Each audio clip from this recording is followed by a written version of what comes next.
లోకములను చల్లగా ఏలుతూ మా స్వామి శంకరా, అడిగిన వరములు విరివిగా ఇస్తూ మమ్మేలే ఈశ్వరా,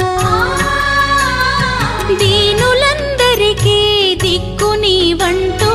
పగలు రాత్రులల్లో శక్తినందిస్తూ అలసి వచ్చితివా నా తండ్రి శివుడా, అలిగి వెళ్ళితివా మమ్మేలి దేవుడా, గౌరీ వరదా గంగాధరా పరీక్షలేలయ్య పరమేశ్వరా, కలగంటిని శంకరా కలలోన నిను